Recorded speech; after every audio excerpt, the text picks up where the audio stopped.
Hello friends, welcome to SSC coaching centre. दोस्तों, गणित की बहुत ही बेहतरीन क्लास लेकर के आया हूं, तो पूरा वीडियो देखिएगा। तो चलिए स्टार्ट करते हैं। पहला प्रश्न है आपका, 3/15 में कितने 1/5 हैं? अगर आपसे ये कह दे कि आठ में कितने कितने चार हैं, अगर आपसे ये प्रश्न कह दे तो आप क्या करेंगे? आप कैसे पता लगाएंगे कि 8 में कितने चार हैं? आप कैसे पता लगाएंगे कितने चार हैं? आप कैसे पता लगाएंगे? तो 8 में इस 4 से डिवाइड दे देंगे तो आपको पता लग जाएगा कि 4 कितने हैं, 2 हैं। अगर आपसे ये कह दे कि 8 में कितने कितने 2 हैं, ये कह दे 8 में कितने 2 हैं, तो क्या करेंगे? 8 में 2 से भाग दे देंगे। भाई जितने पूछेगा, जैसे पूछ रहा है कितने चार हैं तो 4 से भाग दे दो, पूछ रहा है कितने 2 हैं तो 2 से भाग दे दो। ठीक है, 2 से मैं भाग दूंगा तो कितनी बार जाएगा? 4 बार। इसका मतलब 8 में कितने 2 हैं भैया? 4 2 हैं। और आप अच्छे से जानते हैं कि 2 को 4 बार मिलाएंगे तो 8 बनेगा, ये बात अच्छे से जानते हैं। ऐसे ही 8 में कितने चार हैं भाई? 2 4 हैं, 4 और 4 8 होता है, 2 बार मिलाएंगे 4 को तो 8 हो जाएगा। ठीक है, ऐसे ही पूछ रहा है कि 3/15 में कितने 1/5 हैं। भाई क्या पूछ रहा है? कितने चार हैं, 4 से भाग दे दिया। कितने 2 हैं, 2 से भाग दे दिया। कितने 1/5 है तो 1/5 से भाग दे दो। तो 3/15 में भाग दे देंगे 1/5 से। जो पूछ रहा है उतने से भाग दे देते हैं। भाई 4 पूछ रहा तो 4 से मैंने भाग दे दिया, 2 पूछ रहा 2 से भाग दे दिया। ऐसे ही कितने 1/5 है ये पूछ रहा तो 1/5 से भाग दे देंगे। क्लियर है? अब देखिए 3/15 भाग को जब पलटते हैं तो गुना में हो जाता है, तो संख्या ऊपर पहुंच जाएगी, 5 ऊपर बट्टे में 1। भाग की संख्या को जब गुना में चेंज करते हैं तो ये संख्या पलट जाती है, नीचे वाली ऊपर हो जाती है। ठीक है, कटा लो बस, प्रश्न का आंसर आ गया आपका। कोई दिक्कत नहीं, किसी को भी कोई दिक्कत यहां पर बिल्कुल भी नहीं होगी। कैसे? देखिए मैं बता दूं, 5 से 15 कटेगा 3 बार में, और 3 से 3 खत्म 1 बार में। ठीक है, 3 से 3 खत्म 1 बार में। तो क्या बचा आपके पास? 3/15 में कितने 1/5 हैं? 1 है। कितना? 1/5। पहला ऑप्शन आपका सही जवाब। क्लियर हो गई? अब इसी टाइप का एक और प्रश्न देख लेंगे तो और अच्छे से क्लियर हो जाएगा आपका। ठीक है, अब देखते हैं अगला प्रश्न। अगला प्रश्न है, 7/20 में कितने 1/10 हैं? भाई 7/20 में कितने 1/10 हैं? तो मैंने क्या बताया है आपको, जो पूछा जाएगा 1/10 कितने हैं ये पूछ रहा है तो 1/10 से भाग दे दो। भाग दे देंगे कितने से? 1/10 से भाग दे दो। जो पूछा जाता है उसी से भाग दे देते हैं, मैंने आपको पहले ही बताया। ठीक है, अब करिए। 7/20 भाग की संख्या को जब गुना में बदलते हैं तो संख्याएं पलट जाती हैं, नीचे वाली ऊपर, ऊपर वाली नीचे। ठीक है, ये हो जाता है। अब 10 से 20 कटेगा 2 बार में, तो ऊपर क्या बचा? 7 बट्टे में क्या? 2 एकम 2। ठीक है, 7/2 आपका सही जवाब हो जाएगा। यहां पे 7/2 आपके बी ऑप्शन में दिया गया। इस कंसेप्ट को हमने समझ लिया था, तभी तो इतनी जल्दी कर पाए। अगर नहीं समझते इस कॉन्सेप्ट को तो इतनी जल्दी को प्रश्न को करना आसान नहीं था। इसको प्रश्न को करना आसान तभी है जब आप कंसेप्ट को समझ जाएंगे। ठीक है दोस्तों, अब देखेंगे हम अगला प्रश्न। अगला प्रश्न है, ए, बी तथा सी एक काम को 4 5 तथा 6 घंटे में पूरा कर सकते हैं। यदि सब मिलकर काम करते हैं और उन्हें पूरे काम की मजदूरी 777 रुपये मिलती है, तो ए का भाग ज्ञात करो। ए का क्या भाग रहेगा उसमें, ये पता करना है। आपके पास 3 व्यक्ति हैं, ए, बी और सी। ए, बी और सी 3 व्यक्ति हैं। जो ए है वो 4 घंटे में काम को पूरा कर रहा है, जो बी है वो 5 घंटे में कर रहा है, और जो सी है वो 6 घंटे में काम को कर रहा है। लेकिन क्या आपको यह पता है काम कितना है? नहीं पता। कैसे पता चलेगा काम कितना है? जब आप इन तीनों का एलसीएम ले लेंगे आपको पता चल जाएगा काम कितना। 4 5 6 का एलसीएम कितना आ जाएगा? 60 आ जाएगा। ठीक है, 60 आ जाएगा। 4 से 60 को कटा दो, कितनी बार में कटेगा? 15 बार में। 5 से 60 को कटा दो 12 बार में, और 6 से 60 को कटा दो 10 बार में। अब समझ में आया? मैंने तीनों का एलसीएम लिया, 60 आया, तो इसका मतलब क्या है? टोटल काम हमारा कितना है? 60। टोटल काम 60। अब देखिए ए आपका 1 घंटे में 4 काम करेगा, तभी तो 15 घंटे में आपका देखिए 16 का 60 काम होगा। नई बात समझ में आई। आपका जो ए है वो 4 घंटे में काम को पूरा कर रहा है, क्लियर, 4 घंटे में। तो जो ए है वो 1 घंटे में 15 करेगा कि नहीं करेगा? 1 घंटे में 15 करेगा तभी तो 4 घंटे में 60 काम करेगा। तो ए का 1 घंटे का काम 15, बी का 1 घंटे का काम 12, 1 घंटे में 12 करेगा तभी तो 5 घंटे में 60 काम को पूरा करेगा। और सी का 1 घंटे का काम 10, 1 घंटे में 10 करेगा तभी तो 6 घंटे में 60 काम को करेगा। तो ये इनका 1 घंटे का काम दिया गया है तीनों का, ठीक है। अब कह रहा है यदि सब मिलकर काम करते हैं और उन्हें पूरे काम की मजदूरी 777 रुपए मिलती है। कह रहा है सब मिलकर काम करें, तो सबको मिला दो भाई, 15 10 25, 25 में 12 जोड़ देंगे, कितना हो जाएगा? 37। पूरा काम की मजदूरी कितनी है? 777। और यहां पर पूरा काम कितना 1 घंटे का मिलाकर के 37 है, ठीक है, 37 है। अब मैं इसे कटाऊंगा, 37 से 777 पूरा पूरा 21 बार में कट जाएगा। पूरा पूरा कितने बार में? 21 बार में कटेगा। अब आपसे कह रहा है कि ए का भाग ज्ञात करें। क्या कह रहा है? ए का भाग ज्ञात करें। ए का भाग हमको ज्ञात करना है, ठीक है। ए का भाग कर लीजिए भाई, इसमें कोई दिक्कत नहीं होनी चाहिए आपको। ए का भाग ज्ञात करना है, कर लो। ए का 1 घंटे का काम कितना है दोस्तों? 15। ए का 1 घंटे का काम कितना है? 15। ए का भाग ज्ञात करना है, तो ए का 1 घंटे का काम कितना है? 15, ठीक है।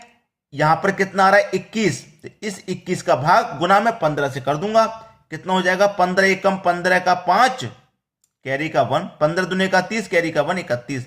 ये हो गया 315। बी ऑप्शन बिल्कुल सही। अगर हमसे बी का भाग पूछता, ठीक है, बी का भाग अगर हमसे पूछता तो हम बी का जो भाग है 12 उससे गुना कर देंगे। सी का भाग पूछेगा 10 तो उससे गुना कर देंगे। यही करेंगे, करके देख लीजिए। एक प्रश्न को समझने में अगर आपको अधिक समय लग रहा है तो दे दीजिए, आज का दिया गया समय आपके बहुत काम आने वाला है। अब देखिए मुझसे मान लीजिए बी का भाग पूछता, तो बी का कितना भैया? 12 समय है। 21 का गुना मैं 12 से कर दूं, कितना आएगा? 12 एकम 12, 12 का 2, कैरी का 1, 12 दुने का 24, कैरी का 1 जोड़ दूंगा तो हो जाएगा 25, ठीक है। ये हमारा किसका हो गया? बी का हो गया। सी का पूछेगा तो सी का कितना है? 10 गुना कितने से कर दूंगा? 21 से कर दूंगा, कितना हो जाएगा भैया? ये हो जाएगा आपका 210। अब मैं सभी को इनको जोड़ के एक बार चेक तो कर लूं भाई, जोड़ के चेक तो कर लूं। 210, 315 और 252 को एक बार चेक कर लूंगा तो सारी बातें क्लियर हो जाएंगी। 0 5 और 2 7, ठीक है। 1 और 1 2 और 5 7, 2 और 3 5 और 2 7, 777 आ गया कि नहीं आ गया? यहां पर भी कितना था? 777 ही था, मतलब 777। तीनों को जोड़ा मैंने, 777 आ गया, ठीक है। मैंने इसे क्लियर इसलिए कहा है क्योंकि बहुत सारे बच्चों के दिमाग में एक था कि सर 15 से क्यों गुना कर रहे हैं, 1 घंटे के काम से क्यों कर रहे हैं, जबकि ए ने काम तो 4 घंटे किया है, तो 4 से गुना करना था। इस कंफ्यूजन को दिमाग से निकालने के लिए मैंने पूरा अलग अलग करके आपको सभी का अलग अलग करके ऐड करके दिखाया है। बात सभी को समझ में आ गई? किस तरीके से प्रश्न करना है सभी को समझ में आ गया? अब देखेंगे हम अगला प्रश्न। अगला प्रश्न है 19x² बराबर 100 का स्क्वायर माइनस 90 का स्क्वायर है तो x का मान ज्ञात करो। देखिए कुछ प्रश्न ऐसे होते हैं कि उनका जो आंसर है प्रश्न में ही छिपा रहता है। अगर आप प्रश्न को पहचान लें ध्यान से तब, अगर नहीं पहचान पाए तो फिर कोई बात नहीं। जैसे कि अगर मैं यहां पर ध्यान से देखूं 100 का स्क्वायर माइनस 90 का स्क्वायर, तो ये कोई मेरा फॉर्मूला बन रहा है। फॉर्मूला मतलब a का स्क्वायर माइनस b का स्क्वायर, मेरा ये फॉर्मूला बन रहा है। A square minus b square, a square minus b square formula बन रहा है कि नहीं बन रहा? तो a square minus b square कितने के बराबर होता है? A plus b into a minus b के बराबर होता है, ठीक है। जहां पर यह दिया गया हो वहां पर हम इसे लिख सकते हैं, और जहां पर यह दिया गया हो वहां पर हम इसको लिख सकते हैं। मालूम है आपको? अब आपको दिया गया है 19x² बराबर, ठीक है। अब जहां पर यह दिया गया है वहां पर हम इसको लिखेंगे। यह हमें दिया गया है, ए कितना है मेरा? ए है मेरा 100 और बी कितना है? 90। दोनों को जोड़ूंगा तो 100 प्लस 90, ठीक है, 100 प्लस 90, क्योंकि ए मेरा 100 है और बी मेरा 90 है, ठीक है, इनटू ए मेरा 100 है, माइनस का साइन है माइनस लूंगा, बी मेरा 90 है। क्लियर? अब देखिए 19x² बराबर 100 और 90 190 इंटू 100 में से 90 घटा दूंगा तो 10। क्लियर है सभी को? अब देखिए यहां पर क्या होगा, यहां पर मैं 19 से कटा दूं तो ये 10 बार में, और 19 से कटा दूं तो ये 1 बार में कटेगा। क्लियर? 10 का गुना 10 से हो जाएगा तो ये 100 हो जाएगा, बराबर इधर क्या बचा, एक्स स्क्वायर। क्लियर। अब x बराबर 100, ये जो स्क्वायर है इधर आएगा बराबर के, तो इसके ऊपर रूट लगा देगा। ठीक है, x बराबर रूट में 100 हो गया ये। अब x का मान पता करना है तो 100 का स्क्वायर रूट कितना होता है भाई, 10 होता है। 100 नहीं, 100 तो है पहले से, 100 का स्क्वायर रूट 10 होता है। x इक्वल टू कितना आ गया, 10। मतलब पहला ऑप्शन आपका सही जवाब हो जाएगा। बात क्लियर है सभी को, प्रश्न आसानी से समझ में आ गया होगा। अब देखेंगे अगला प्रश्न। अगला प्रश्न है x square plus 7x plus 10 के गुणनखंड हैं, इसके हमें क्या करना, गुणनखंड करके बताने हैं। ठीक है, देखिए x square plus 7x plus 10 के गुणनखंड, तो क्या गुणनखंड हो सकते हैं इसके, एक्स स्क्वायर प्लस 7 भी बन जाए और 10 भी हो जाए। इसका क्या करें हम कि 7 भी बन जाए 10 भी हो जाए, तो मैं क्या करूंगा, इसे 5x कर दूंगा, प्लस का 2x, 5 और 2 7 x हो जाएगा, प्लस और 5 का गुना 2 से कर दूंगा तो 5 दूने का 10 हो गया कि नहीं हो गया। ऐसा करते हैं कि ये संख्या भी बन जाए और ये संख्या भी बन जाए, तो 5 और 2 7x, 5 दूने का 10। ठीक है, अब कर लीजिए, x यहां पर भी है, x यहां पर भी है, तो एक x आ गया, एक 2x है जी, एक्स स्क्वायर मतलब 2x है जी। देखिए x गुने x, तो x गुने x एक्स स्क्वायर हो जाएगा ये हमारा, तो मैंने इसको अलग अलग कर लिया, एक x ये रहा और एक x को मैं क्या कर देता हूं, अंदर भेज देता हूं, क्योंकि यहां पर मेरा 5 है और इस 10 में भी तो 5 शामिल है, तो 5 मेरा कॉमन आ जाएगा। ठीक है, आ गया भाई 5 कॉमन, प्लस है, प्लस ले लूंगा, 2 बचा। अब देखिए यहां पर मेरा x था, मैंने x ले लिया और एक x को अंदर भेज दिया, 5 यहां में है, 5 इसमें भी है, तो 5 मेरा कॉमन आ गया। ठीक है, अब ये मेरा 2 रहा, x ये रहा, और प्लस यहां कितना चला, 5 तो कॉमन यहां पर आ गया, 5 ही तो बचा यहां पे, 5 बचा। अब इसको सॉल्व कर लीजिए, आपके प्रश्न का आंसर आ जाएगा। क्लियर, सॉल्व कर लीजिए, आपके प्रश्न का आंसर आ जाएगा। x plus 5, x plus 5 common हो गया, x प्लस 5 कॉमन हो गया, और क्या बचा आपके पास, x प्लस 2, तो x प्लस 2 बचा, तो ये हो गया। अब देखिए किस ऑप्शन में है, x प्लस 5, x प्लस 2 पहले ही ऑप्शन में है, ये आपका सही जवाब हो गया। बात क्लियर हो गई।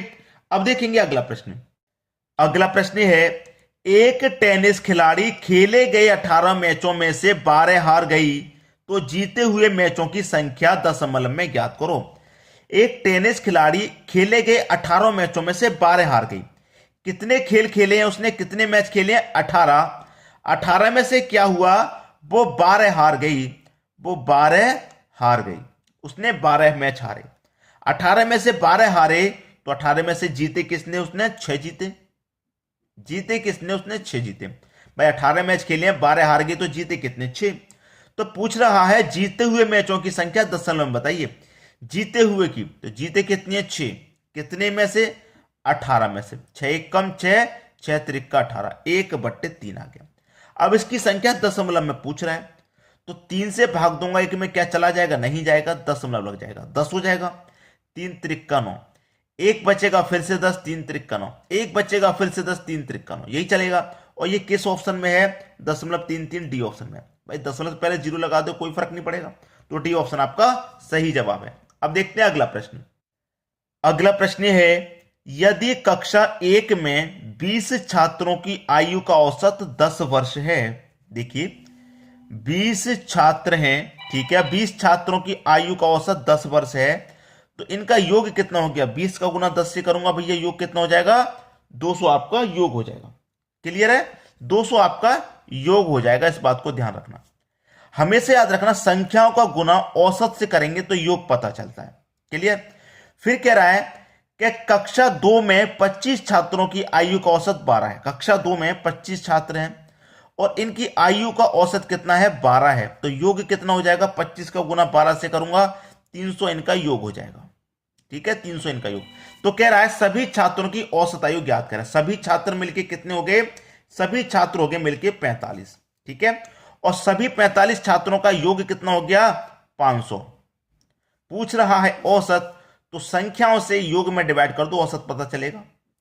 45 है ये मेरा। ठीक है, अब मैं क्या करूंगा, 5 से डिवाइड कर दूंगा तो 100 बार में ये कटेगा, 5 से डिवाइड कर दूंगा तो 9 बार में ये कटेगा। अब 9 से कटा दूं इसको, 9 एक कम 9, एक बच्चे का 10, फिर से 9 एक कम 9, एक बच्चे का नहीं जाएगा दशमलव, 10 हो जाएगा, फिर से 9 1 कम 9, फिर से 10 हो जाएगा, फिर से 9 1 कम 9, तो 11.11 इस तरीके से चल रहा है। तो बी ऑप्शन आपका सही जवाब हो गया। बात क्लियर है? सभी को प्रश्न आसानी से समझ में आ गया होगा। वीडियो देखने के लिए दोस्तों आपका बहुत बहुत धन्यवाद।